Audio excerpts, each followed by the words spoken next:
말씀을 통해서 은혜가 풍성하기를 주님의 이름으로 축원합니다. 여러분, 고대 그리스 철학에는 테세우스의 배라는 말이 있어요. 아테네의 영웅 테세우스가 탄 멋진 배를 말하는 것인데, 그 배가 항구에 정박해 있었습니다. 그런데 세월이 흐르다 보니 배의 나무 판자들이 하나둘씩 썩기 시작하는 거예요. 그러면 뭘 해야 되죠? 그 판자들을 새 것으로 바꿔야 되잖아요. 그 자리에 똑같은 모양의 새 판자를 갈아 끼웠던 것입니다. 그리고 그 다음에 좀 있으니 돛대가 또 낡아요. 그래서 새 것으로 바꿨어요. 그 후에는 또 갑판을 갈아 끼웁니다. 그리고 그 다음에는 노를 전부 새 것으로 교체했어요. 자, 문제는 이제부터입니다. 그렇게 수십 년의 세월이 흘렀습니다. 결국 이 배가 어떻게 되었을까요? 처음에 테세우스가 탄 그 배는, 그 배가 가지고 있었던 부품들은 단 하나도 남아있지 않고 전부 다 새 것으로 갈아 끼워 넣는 그런 배가 된 것이죠. 이제 여러분에게 묻습니다. 지금 그 배가 항구에 떠 있어요. 여전히 그 배는 처음 테세우스가 탔던 그 배가 맞을까요? 껍데기 모양만 같을 뿐 완전히 새로운 배일까요? 만약 어떤 사람이 그동안 버려졌던 그 배의 부품들을 하나씩 전부 다 주워다가 그냥 조립을 하는 거예요.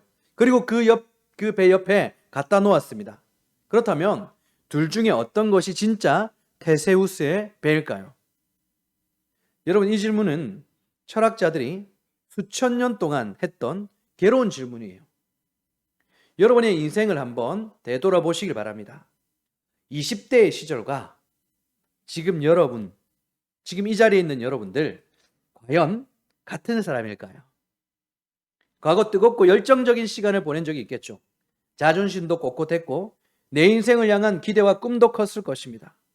불의를 보면 참지 못했던 패기도 있었을 거예요. 그런데 세상을 살다 보니까 어떻게 변해버렸습니까? 직장이란 전쟁터에서 내 자존심의 판자가 완전히 다 뜯겨 나갔어요. 치열하게 생존의 경쟁을 벌이는 동안 순수했던 열정들은 다 부서지고 없어졌죠. 가정을 꾸리고 아이를 키우느라 뼈 빠지게 수고하는 동안 누구누구 엄마, 누구누구 아빠 이름표에 밀려 진짜 내 이름 석자는 어디론가 사라져버렸습니다. 그렇게 세상이라는 거친 파도에 끝없이 부딪히면서 원래 내가 가지고 있던 내 모습, 내 성격, 내 자아의 부품들이 하나 둘씩 처참하게 떨어져 나간 거예요. 며칠 전 잠든 제 얼굴을 본 아내가 안타까운 목소리로 이렇게 말했습니다. 여보, 왜 벌써부터 웃죠? 여보, 당신 참 많이 늙었다. 참, 아내로서 저의 얼굴을 보며 안타까운 마음이 들어서 할 수 있는 말이잖아요. 그죠? 그까지 좋았어요. 뒷말만 안 붙이면. 뒷말이 뭘까요? 얼굴도 커지고. 사실 제가 거울을 볼 때마다 많이 느끼거든요. 흰머리도 많이 났고 피부도 조금 처진 것 같고 살도 쪄서 얼굴도 더 커진 것 같고, 예전에 제가 아니었어요. 젊은 시절의 모습이 많이 뜯겨져 나간 것이죠. 그렇다면 여러분들은 어떠세요? 사모님은 어떻습니까? 제가 곧바로 복수를 했죠, 하기는. 여러분, 오늘 성경에서도 바로 이 테세우스의 배처럼 자신의 모든 것이 뜯겨나간 야곱의 모습이 보이고 있어요. 밧단 아람에서 보낸 야곱의 20년의 시간, 바로 테세우스의 배입니다. 여러분, 20년이면 강산이 2번이나 변할 시기죠.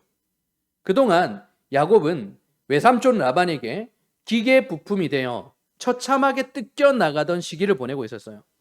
여러분, 젊은 시절의 야곱을 한번 떠올려 보십시오. 죽 한 그릇으로 형 에서의 권리를 눈 하나 깜짝 안 하고 빼앗아버린 야곱이었어요. 눈먼 아버지 이삭을 교묘하게 속여 먹었던 사람이 바로 야곱이었어요. 하지만 라반과 함께 있을 때 그는 썩어지고 부서지는 거예요.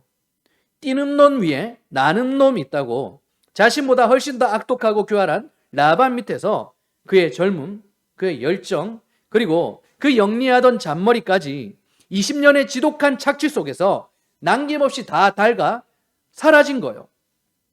20년 전 고향을 떠나올 때 베델 광야에서 돌베개를 베고 자면서 여호와께서 나의 하나님이 되실 것입니다라고 외쳤던 그 패기 넘치던 청년이었던 야곱. 이제 온데간데 없고 흔적조차 남지 않았다라는 거예요. 그리고 그가 드디어 삼촌 라반의 집에서 탈출을 한 후 이제는 42절에서 그가 뭐라고 고백할까요? 우리 아버지의 하나님, 아브라함의 하나님, 곧 이삭이 경외하는 이가 나와 함께 하십니다 라고 고백했어요. 야곱은 하나님의 은혜를 자랑하고 있어요. 그런데 여러분, 이 고백에서 42절에서 뭔가 이상하지 않습니까? 야곱의 감격 어린 고백을 여러분 가만히 한번 들어보십시오. 뭐가 빠져있죠? 야곱은 나의 하나님이라고 말하고 있지 않아요. 아버지의 하나님, 할아버지의 하나님이라고 부르죠. 베델에서 하나님이 내가 너와 함께 하겠다라고 약속하셨잖아요. 그때 야곱이 얼마나 감격했습니까? 뜨거운 눈물을 흘리며 주님이 참으로 나의 하나님이 되실 것입니다라고 언약의 기둥까지 세웠던 야곱이었잖아요. 그런데 야곱의 20년은 마치 하나님을 나의 하나님이 아니라 제3자의 하나님이라고 부르는 거리감이 생긴 것 같아요. 나의 하나님은 20년 고생하는 동안 어디로 증발해버린 걸까요? 왜 마치 딴 사람의 하나님을 부르는 것처럼 우리 아버지의 하나님, 이삭이 경외하는 이라고 저 멀찍이 거리를 두는 것처럼 느껴질까요? 테세우스의 배처럼 인생의 모든 반자가 다 부서지고 교체되는 20년의 시간 동안 도대체 야곱에게 무슨 일이 있었을까요? 우리는 흔히 은혜를 깊이 체험하고 신앙이 뜨거워질 때 나의 하나님이라고 부르죠. 야곱도 분명히 그랬어요. 20년 전 그가 베델 광야에서 경험했던 하나님의 은혜, 하늘 문이 열리며 천사들이 오르락 내리락 하는 것을 보며 그가 여호와께서 나의 하나님이 되실 것입니다 라고 소원했지 않습니까? 그런데 여러분, 이러한 야곱의 고백은 어떤 고백이었습니까? 내가 체험했고 내가 확신했고 내가 선택한 나의 하나님이었다라는 거예요. 그런데 20년이 지난 지금 그 뜨거웠던 호칭은 사라져 버렸습니다. 여러분, 야곱이 바단 아람에서 보낸 20년을 그저 고생했다 정도로 여러분들이 여기시면 절대 안 돼요. 그것은 야곱의 내면을 지탱했던 모든 것들이 완전히 산산조각이 나버렸던 시기였거든요. 여러분, 라반을 보십시오. 야곱이 뼈 빠지게 밤낮 없이 일하면서 정당한 대꾸를 요구하면 오늘 성경은 라반이 야곱에게 어떻게 했다고 말합니까? 라반은 근로계약을 맺었는데 자기 입맛대로 10번이나 뒤집었다라고 고발하고 있어요. 이게 한 인간의 심리에 어떤 영향을 끼칠까요? 여러분, 우리가 흔히 믿고 있는 원인과 결과라는 삶의 공식이 완전히 다 무너져 버리는 거거든요. 내가 정직하게 땀 흘려 일하면 하나님께서 복 주실 것이다. 우리 그렇게 생각하지 않습니까? 열심히 기도하면, 죽도록 기도하면 나의 땀을 보시고 나의 고생과 수고를 보시고 하나님께서 분명히 은혜를 내려주실 거라고 믿고 있지 않습니까? 그게 우리가 가진 믿음의 세계관이잖아요. 그런데 오늘 현실이 어때요? 내가 아무리 정직하게 심어도 라반이라는 끔찍한 존재가 우리 앞에 있더라는 거예요. 이런 숨막히는 구조적 폭력 속에서 하루 이틀도 아니고 무려 20년이라는 세월 동안 그 안에 갇혀있는 야곱, 인간의 내면에서 완전히 붕괴되어 버린 그런 모습으로 그가 이 세월을 지나왔지 않았을까요? 내 뜻, 내 계획, 내 열심, 모든 것이 다 무너졌어요. 아무것도 할 수 없어요. 철저한 무력감 속에 있습니다. 그 지독한 절망의 바닥에서 야곱은 하나님을 나의 하나님이라고 부르질 못하고 있어요. 내 기분이 좋고 일이 내 계획대로 잘 풀릴 때만 느껴지는 나의 하나님, 나의 감정과 체험 안에 갇혀있던 하나님은 이 잔인하고 거대한 세상의 폭력 앞에서는 아무런 힘이 되어주질 않는다고 야곱은 그렇게 믿어버리고 만 것 같아요. 그래서 야곱은 이제 자신이 경험했던 간증과 그때 느꼈던 감정을 쓰레기통에 던져버린 것입니다. 그러나 여러분, 이것이 야곱의 신앙을 퇴보시킨 것일까요? 우리는 흔히 교리적인 언어로 성화라는 것을 믿고 있죠. 점점 더 거룩한 하나님의 백성으로 변화된다라는 거예요. 여러분, 야곱의 이런 고백은 아이러니하게도 오히려 팩트를 기반으로 한 영적인 도약이 되어버렸습니다. 내 체험과 감정은 이제 모르겠다. 나는 지금 아무런 은혜도 느껴지지 않는다. 그러나가 중요합니다. 그러나 내 아버지가 믿었고 조상 대대로 이어져 내려온 그 역사적이고 객관적인 언약의 실체가 내 생사를 살린다. 야곱의 고백이었던 거예요, 이게. 여러분, 야곱이 아버지의 하나님이라고 부르는 것은 고난에 지쳐 신앙이 후퇴한 게 아니었어요. 도리어 내 주관적인 감정이라는 껍데기를 깨부수고 절대 변하지 않는 하나님의 신실하신 언약 위에, 그 말씀 위에 두 발을 딛고선 위대한 영적인 도약이었던 것입니다. 그러므로 야곱에게 있었던 고난과 어려움은요, 결코 헛된 시간이라고 말할 수가 없는 거예요. 여러분, 야곱이 이렇게 철저하게 무너지고 부서지고 있을 때 그가 사랑했던 여자 라헬, 그 라헬은 어떤 선택을 합니까? 야반 도주를 감행하는 이 급박한 상황 속에서도 그녀는 몰래 아버지의 집에서 드라빔을 훔쳐가잖아요. 여러분, 이건 우리가 알고 있는 흔한 우상 숭배 정도가 아니었어요. 고대 문서를 보시면 당시 사회에서 가정 수호신은 이 드라빔이었어요. 단순히 종교적인 인형이 아니라 이것은 그 가문의 모든 재산을 합법적으로 물려받을 수 있는 일종의 상속 보증 수표이자 막강한 법정 권리증이었어요. 여러분, 이게 무엇을 의미합니까? 여러분, 야곱이 라헬에게 도망가자고 얘기했어요. 라헬은 눈에 보이지 않는 하나님을 따라가겠노라고 말하면서도 눈에 보이지 않는 하나님만으로는 도무지 안심할 수가 없었던 거예요. 지난 20년간 남편 야곱이 철저하게 착취당하고 바닥까지 떨리는 것을 그가 곁에서 두 눈으로 똑똑히 지켜보지 않았습니까? 야곱이 믿고 있는 하나님, 시아버지가 믿고 있는 하나님, 그 할아버지가 믿고 있던 하나님, 그 결과는 20년의 야곱의 착취였어요. 라헬이 너무나 잘 알고 있는 거예요. 그래서 하나님을 믿고 따라가긴 하지만 너무 불안하니까 미래를 위해서 드라빔 하나쯤은 내 손에 쥐고 있어야 돼. 이게 바로 라헬의 진짜 속마음이겠죠. 그래서 살아계신 하나님을 따르겠다라고 길을 나서면서도 동시에 자신의 미래를 위한 세속적인 권력인 그 드라빔을 목숨 걸고 훔쳐서 낙차 안장 밑에 깔고 앉은 것입니다. 하나님을 믿고 따르면서도 여전히 세상의 방식으로 살아가며 세속적인 무언가로 안정감을 느끼려 하는 것, 그게 바로 안장 밑에 깔고 앉은 드라빔인 것이죠. 자, 여기서 오늘 본문 전체의 공기를 지배하는 제가 아주 중요한 핵심 단어를 하나 해부해 보겠습니다.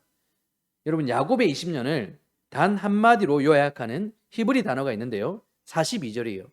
42절 제가 한번 읽어보도록 하겠습니다. 우리 아버지의 하나님, 아브라함의 하나님, 곧 이삭이 경외하는 이가 나와 함께 계시지 아니하셨더라면 외삼촌께서 이제 나를 빈손으로 돌려보내셨으리라마는 하나님이 내 고난과 내 손의 수고를 보시고 어젯밤에 외삼촌을 책망하셨나이다. 야곱이 고백하기를 하나님이 내 고난과 내 손의 수고라고 하죠. 여기서 내 고난하는 말이죠. 내 고난. 이게 히브리어로 오니라는 단어를 사용하는데요. 이 히브리어 오니는 가벼운 고난과 어려움을 말하는 게 아니라 타인에 의해 완전히 억압받고 짓밟히고 스스로의 힘으로는 단 1mm도 빠져나올 수 없는 철저히 비참한 억압 상태를 나타내는 말이에요. 이 단어가 흥미롭게도 훗날 이스라엘 백성들이 애굽 땅에서 노예살이를 하면서 채찍에 등가죽이 찢길 때 겪었던 그 고통을 묘사할 때 사용되던 단어였어요. 여러분, 야곱은요, 세상이라는 구조적인 악에 짓눌려 스스로의 힘으로는 절대 구원을 이루어낼 수 없는 완벽한 파산 상태에 처해 있었다라는 것을 말하는 거예요. 하나님의 위대한 언약을 이어갈 선택받은 믿음의 가문이에요. 지금 이 집안 꼬라지가 지금 어떻게 보입니까? 가장이라는 남편 야곱은 라반에게 20년 동안 가스라이팅을 당해서 두려움 속에서 도망치기 바빠요. 아내 라헬은 어떻습니까? 훔쳐온 우상을 낙타 안장 밑에 깔고 앉았습니다. 그리고 아버지가 장막을 수색하러 들어오자 생리 중이라서 도저히 일어설 수 없다며 시치미를 뚝대고 거짓말까지 하죠. 서로를 속이고 물건을 훔치고 세상 권력을 의지하고 위기 앞에서 거짓말을 밥 먹듯이 하는 이 비참하고 자격 없는 가족을 통해서 어떻게 하나님의 거룩한 구원의 역사가 이루어질 수 있을까? 여러분, 이 장면 답답하지 않으십니까? 여러분, 만약 구원이라는 게요, 야곱의 믿음의 크기나 인격에 달려 있었다면 어떻게 되었을까요? 만약 하나님의 응답이 라헬의 도덕적 됨됨이에 달려 있었다면 어떻게 되었을까요? 이 가족은 벌써 저 길앗 산비탈에서 라반의 칼에 전부 다 진멸당해서 역사의 흔적도 없이 그냥 사라져 버렸을 것입니다. 그러나 여러분, 구원이라는 것은 우리의 뜨거운 감정이나 도덕적 행위에 달려있지 않죠. 오직 창세전부터 홀로 맹세하신 하나님의 일방적이고 신실하신 객관적 언약에 근거하는 거예요. 우리는 이 사실을 목숨 걸고 지켜야 되는 거예요. 왜냐하면 우리의 감정은 하루아침이면 계속해서 변화되잖아요. 그러나 하나님의 약속은 어떻습니까? 천지가 없어져도 변하지 않기 때문인 거예요. 여러분, 창세기 15장에 그 장면을 한번 떠올려 보십시오. 하나님께서 야곱의 할아버지인 아브라함과 처음 언약을 맺었을 때 어떻게 하셨습니까? 하나님은 재물을 반으로 쪼개놓고 아브라함을 깊은 잠에 들도록 하셨어요. 죽은 장가, 죽음 같은 잠을 자도록 하셨어요. 아브라함이 칠흑 같은 흑암과 공포 속에서 스스로 손가락을 하나 까딱할 수 없을 철저하게 무능력, 그 상태에 놓여 있을 때 오직 하나님의 임재를 상징하는 타오르는 햇불만이 홀로 그 쪼갠 고기 사이를 묵묵히 지나가셨지 않습니까? 여러분, 이게 뭘 의미하는 거죠? 내가 내 생명을 걸고 이 약속을 지키겠다라는 거예요. 하나님께서 내가 내 생명을 걸고 하나님께서 하신 말씀을 지키겠다라는 거예요. 너의 조건이나 너의 도덕적인 완전함이나 너의 뜨거운 감정이 아니라 오직 나의 열심과 주권으로 너를 구원하겠다. 오직 나의 열심과 주권으로 우리를 구원하겠다. 하나님께서 말씀하신 거야. 지금 야곱은 바로 그 창세기 15장 칠흑 같은 어둠 속에 들어와 있는 것입니다. 나의 능력은 완전히 제로예요. 나를 지탱하던 감정도 완전히 바닥이 났습니다. 열정도 없고 뜨겁지도 않아요. 기도도 되지 않습니다. 아내가 훔쳐놓은 세상의 우상인 드라빔도 나를 이 죽음의 위기에서 살려낼 수 없어요. 우리가 의지하고 있던, 내가 생각하고 계획했던 그런 것들도 나를 살려낼 수 없는 상태라는 것입니다. 이렇게 철저한 무력감의 자리에서 야곱은 비로소 자신의 감정을 의지하던 그 손을 완전히 놓아버리는 거예요. 그리고 저 멀리 아브라함의 쪼갠 고기 사이를 홀로 걸어가셨던 그 하나님의 횃불, 그 객관적인 언약의 실체를 꽉 붙잡은 것입니다. 하나님의 말씀만 붙들었던 것이죠. 야곱은 이렇게 고백하는 거예요. 하나님, 나는 지금 하나님의 은혜가 전혀 느껴지지 않습니다. 나는 두렵고 비참하고 억울합니다. 그러나 당신께서 내 할아버지 아브라함과 맺으셨던 그 언약, 내 아버지 이삭을 모리아산에서 살려내셨던 그 언약이 절대 변하지 않는 팩트라면 오늘 그 아버지의 하나님이 나를 살려내실 줄 믿습니다. 이게 바로 야곱의 고백이었던 거예요. 이것이 길앗산에서 라반을 향해 쏟아내었던 야곱의 위대한 항변이었다라는 것입니다. 여러분, 혹시 삶의 무게가 너무 무거워 예배의 자리에 나와 있어도 싱숭맹숭하고 아무런 감동이 없습니까? 찬양을 불러도 가슴에 아무런 느낌이 없고, 기도를 해도 무엇을 기도해야 될지도 모르겠고, 기도하고 있어도 전혀 뜨겁지 않고 빈 껍데기 같습니까? 그래서 나의 신앙에 문제가 있다라고 여겨지십니까? 감히 하나님 앞에서도 꺼낼 수도 없고 꽁꽁 숨겨둔 그 깊은 메마름과 공포가 있다면 오늘 20년의 고통을 끝내선 이 야곱의 모습을 한번 보십시오. 여러분이 지금 겪고 있는 그 지독한 영적인 메마름과 감정의 파산, 하나님의 아무런 응답 없음은 결코 하나님께서 여러분들을 버리셨다라는 저주가 아닌 거예요. 그것은 여러분이 알게 모르게 의지하였던 내 기쁨, 내 체험, 내 뜨거운 열심이라는 그 가짜 신앙들을 벗겨내시고 계시는 하나님의 열심인 시간인 것입니다. 여러분, 우리는 기꺼이 나의 감정이 파산해버린 그 끔찍한 고통의 자리에 서야 됩니다. 왠지 아십니까? 그 뼈저린 무력감의 자리에서 비로소 우리가 몰래 깔고 앉았던 새 속의 디라빔을 포기할 수 있기 때문입니다. 그리고 내 변덕스러운 감정 따위와 감히 비교조차 할 수 없는 십자가라는 가장 객관적이고 역사적인 팩트 위에 내 영혼의 닻을 내릴 수 있지 않습니까? 여러분, 비참한 실패의 바닥에 있을 때조차 당신의 피 묻은 언약을 잊지 않으시고 홀로 일하시는 우리 주 예수님의 아버지의 하나님을 온전히 만날 수 있고 기댈 수 있기를 축원합니다. 오늘 절망의 구덩이에 빠진 여러분을 꽉 붙들고 있는 것은 여러분을 절대 포기하지 않으시는 하나님의 언약, 말씀 때문인 줄 믿습니다. 여러분, 우리는 하나님께 살려달라고, 길을 열어달라고 기도하지만 하나님께서 아무 응답도 없으시고 삶의 구덩이에서 꺼내주지 않으실 때 우리는 실망할 때가 있죠. 오늘 야곱이 그렇지 않겠습니까? 20년. 야곱은 저와 여러분들과 같이 억울해하며 하나님께 기도했습니다. 하나님, 내가 저 지독한 라반에게 사기를 당하며 피눈물을 흘렸는데 왜 저 인간을 심판하지 않으십니까? 왜 나를 이 끔찍한 고통 속에서 무려 20년이나 방치하셨습니까? 야곱은 울며 하나님을 원망했겠죠. 여러분들도 이런 기도가 있잖아요.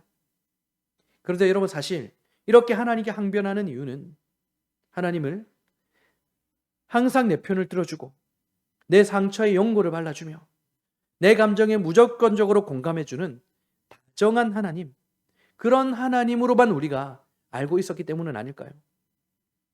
하나님은 지난 20년 동안 침묵하지 않으셨어요. 무능해서 방관하신 것도 아니죠. 하나님은 라반이 저지른 죄악과 야곱이 흘린 억울한 눈물방울 단 하나도 빠짐없이 계수하고 계셨습니다. 자, 그렇다면 질문이 있죠. 왜 20년인가? 왜 20년을 기다리셨을까? 여러분, 하나님의 20년의 침묵은 야곱 안에 있던 자기 의가 무너지기까지 기다렸던 가장 위대한 은혜의 시간이었던 거예요. 여러분, 만약 하나님께서 야곱이 처음 사기를 당했던, 라반에게 처음 사기를 당했던 그 첫날 밤에 즉각적으로 개입하셔서 라반에게 벼락을 내리셨다면 과연 어떤 일이 일어났을까요? 아마 억울한 상황은 당장 깔끔하게 해결되었을 거예요. 하지만 야곱이라는 인간 자체는 조금 더 변화되지 않았을 것입니다. 오히려 이렇게 착각을 하겠죠. 내가 옳았어.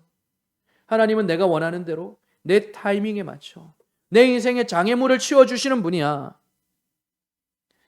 자기의 인생의 주관자가 되어버린 오만함 속에 살았을 거예요. 우리는 나의 억울한 환경을 바꾸어 달라고, 이 고통스러운 문제를 당장 해결해 달라고 기도합니다. 그러나 하나님의 감심은요, 우리의 환경에 있지 않고요, 하나님은 나라는 본질 자체가 하나님께서 처음 창조하셨던 하나님의 빛난 형상, 그 자체로 빚어가기를 하나님께서 원하시고 계시는 거예요. 고작 세상에서 잘 먹고 잘 사는 그런 이기적인 생존자가 아니라 어떤 억압 속에서도 흔들리지 않는 거룩한 언약의 상속자로 우리를 세우시기를 원하시는 것입니다.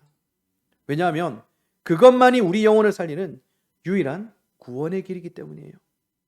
그래서 하나님은 20년이란 길고 긴 시간을 묵묵히 인내하신 거예요. 야곱이 인내한 게 아니라 하나님이 인내하신 거예요. 야곱이 자신보다 더 교활하고 야비한 라반이라는 거울을 통해 자기 밑바닥에 숨겨진 그 추악한 보성을 뼈저리도록 직면하게 하셨던 것입니다. 그리고 자신이 그토록 의지했던 잔머리와 세상적인 보장 장치들이 그런 위기 앞에서, 라반 앞에서 아무짝에도 쓸모없는 고철 덩어리에 불과했다라는 사실을 그가 뼈저리게 인정할 때까지 하나님은 한시도 쉬지 않고 주목하시며 기다리신 거예요. 여러분의 속마음, 도대체 언제까지 이 고통을 견뎌야 합니까? 라는 원망이 있다면 오늘 말씀을 통해서 여러분의 실존을 먼저 꿰뚫어 보시기 바랍니다. 하나님의 침묵은 무능력도 방관도 아닙니다. 우리에게 무관심하신 것도 아닙니다. 그것은 여러분이 지고 있는 그 썩은 자기의를 스스로 놓을 때까지 여러분을 세상에서 가장 존귀한 언약 백성으로 빚어내시기 위해 숨을 죽이고 지켜보시는 치밀한 사랑의 시간인 것입니다. 저는 오늘 야곱과 같이 제 어린 시절을 생각하면 늘 분노할 때가 있었습니다. 하나님, 왜 그런 시간을 보내야만 했습니까? 왜 그런 어려운 시간만을 제가 보내야 했습니까? 라는 분노의 어떤 시간들이 있었어요. 그런데 오늘 말씀을 통해서 깨달은 것, 그런 감정과 상처와 여러 가지 것들을 겪으면서 결국 지금 내가 되었구나, 하나님의 은혜인 것을 깨닫게 되었던 것입니다. 여러분 어떠세요? 말씀을 맺도록 하겠습니다. 오늘 우리는 야곱의 20년을 살폈습니다. 내 감정이 파산하고 자기 의가 완전히 무너지는 그 끔찍한 억압의 자리가 사실은 하나님께서 우리를 빚어내시는 가장 영광스러운 시간이라는 것을 확인할 수 있었죠. 하나님은 우리가 내 힘으로 무엇을 쟁취하는가 하는 행위의 노예에서 벗어나 우리가 누구에게 속해 있는가 하는 영광스러운 존재의 백성으로 거듭나기를 원하셨던 것입니다. C.S. 루이스가 쓴 천국과 지옥의 이혼이라는 책이 있어요. 그 내용을 보면 오늘 야곱이 겪은 이 고통스러운 가정을 빗대어 하는 내용이 있어요. 자, 주인공이 천국 언저리에 도착했어요. 그런데 거기에 한 유령이 있는 거예요. 유령. 그런데 그 유령의 어깨 위에는 시뻘건 도마뱀 한 마리가 매달려 있었습니다. 이 도마뱀은 무엇을 했을까? 그 유령의 귀에 끊임없이 속상이며 그를 조종했던 거예요. 그때 빛나는 천사가 그에게 다가온 것입니다. 그리고 유령에게 이렇게 말해요. 내가 저 도마뱀을 죽여도 되겠소? 유령이 깜짝 놀라며 기겁을 해요. 안 됩니다. 지금 당장 안 돼요. 점진적으로 떼어내면 안 될까요? 지금 저걸 당장 죽이면 저도 같이 죽어버릴 것 같아요. 천사가 단호하게 다시 물어요. 당신이 허락하지 않으면 나는 저것을 죽일 수 없으니 내가 죽이게 허락하겠소. 여러분, 이 도마뱀의 정체가 뭘까요? 바로 유령의 헛된 자아였던 거예요. 자아를 놓으면 진짜 죽을 것 같아요. 그러나 길고 고통스러운 신랑의 끝에 유령은 마침내 눈을 질끈 감고 비명처럼 외칩니다. 마음대로 하십시오. 마음대로.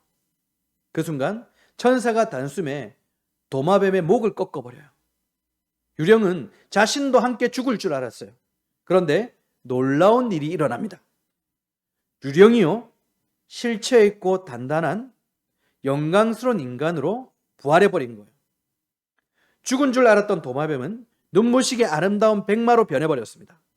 그리고 그 사람은 그 말에 올라타 천국의 산맥을 향해 질주하기 시작했어요. 여러분, 지금 우리 어깨 위에 매달린 그 붉은 도마뱀, 도대체 무엇일까요? 오늘 말씀으로는 라헬이 깔고 앉았던 드라빔이겠죠. 우리는 하나님께 완전히 맡기질 못하고 늘 내가 내 힘으로 무언가를 해낼 수 있어야 안전하다고 착각을 해요. 내 계획대로 내 생각대로 되어야 된다고 믿어요. 그 도마뱀을 놓으면 내가 당장 죽고 내 인생이 망할 것 같아서 피를 흘리면서도 그것을 깍 움켜쥐고 있는 것입니다. 그래서 내가 계획하고 내가 생각한 대로 하나님께서 해주셔야 마땅합니다는 기도를 끊지 못해요. 나의 상황을 아시는 하나님, 나의 조건을 아시는 하나님께서 나를 위하여 어떤 일들을 해주실 거라고 계속해서 하나님께 기도하며 내가 지고 있는 것들을 절대로 놓지 못해요. 그러나 여러분, 오늘 이 시간 여러분들이 결단하셔야 돼요.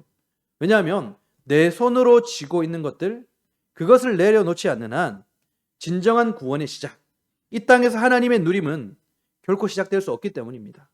아직도 여러분의 목을 죄이고 있는 상황을 내 입맛대로 바꿔달라고 떼쓰며 기도하고 계십니까?